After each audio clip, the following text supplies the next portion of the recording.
বন্ধুরা, স্বাগতম। আপনাদের সবাইকে আবার ফিরে পেয়ে খুব ভালো লাগছে। আসুন ঈশ্বরের শান্তি নিয়ে আলোচনা চালিয়ে যাই। আজ আমরা জানি যে এমন কিছু বিষয় রয়েছে যা আপনার এবং আমার এই শান্তি লাভের পথে বাধা সৃষ্টি করে। এরকম একটি বাধা হলো দুশ্চিন্তা।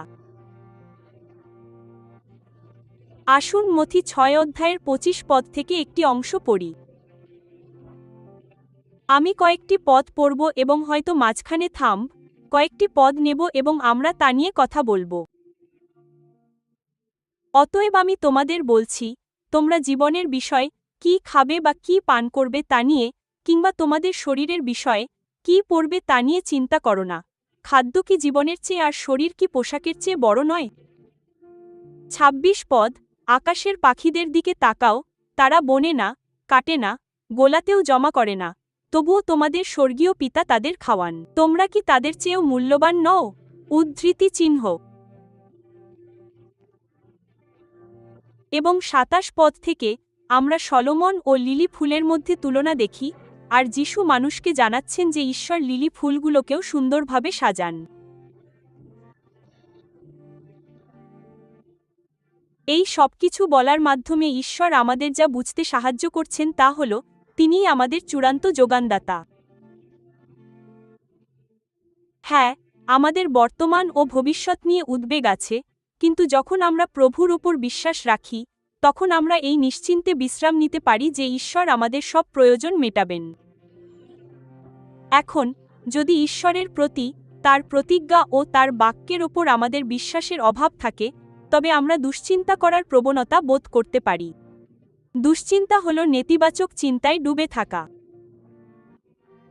দুশ্চিন্তা হল সমস্যায় ব্যস্ত থাকা। এই অংশে আমরা 32 পদটিও বিবেচনা করতে পারি, যেখানে যিশু বলেছেন, কারণ অন্য জাতিরা এই সব বিষয়ে অনুসন্ধান করে, তোমাদের স্বর্গীয় পিতা জানেন যে এই সবের প্রয়োজন তোমাদের আছে। খুবই আশ্বস্ত করার মতো একটি চিন্তা। যখন যিশু বললেন, তোমাদের স্বর্গীয় পিতা জানেন, এবং এটি আমাদের জন্য একটি অনুস্মারক যে ঈশ্বর আমাদের দেখছেন।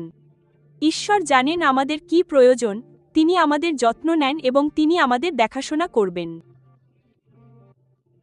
এবং আমরা 33 পদে এগিয়ে যাওয়ার সাথে সাথে তিনি আমাদের উৎসাহিত করছেন প্রথমে ঈশ্বরের রাজ্য ও তার ধার্মিকতার খোঁজ করতে এবং এই সব কিছু তোমাদের দেওয়া হবে। এবং এটি বলার মাধ্যমে যিশু বলছেন যে আমাদের অবশ্যই তার রাজ্যের দিকে মনোযোগ দিতে হবে। আমাদের কি প্রয়োজন তা তিনি জানেন, কিন্তু আমাদের যা করতে হবে তা হলো তার রাজ্যের ওপর মনোযোগ দেওয়া। প্রথমে তার রাজ্যের খোঁজ করো, এবং আমাদের জীবনের জন্য ঈশ্বরের উদ্দেশ্য পূরণ করতে আমাদের যা কিছু প্রয়োজন, তিনি তা সরবরাহ করবেন। আসুন আমরা আমাদের দুশ্চিন্তাগুলোকে ঝেড়ে ফেলি। আসুন আমরা ঈশ্বরের ওপর বিশ্বাস রাখি। আসুন আমরা জানি যে তিনি আমাদের যত্ন নেন। চলুন আমরা সবার আগে ঈশ্বরের রাজ্যের খোঁজ করি। আসুন আমরা একসাথে প্রার্থনা করি। স্বর্গীয় পিতা, আমরা আপনাকে ধন্যবাদ জানাই যে আপনি আমাদের যত্ন নেন এবং আমাদের জীবনের প্রতিটি বিষয়ে আপনি সচেতন।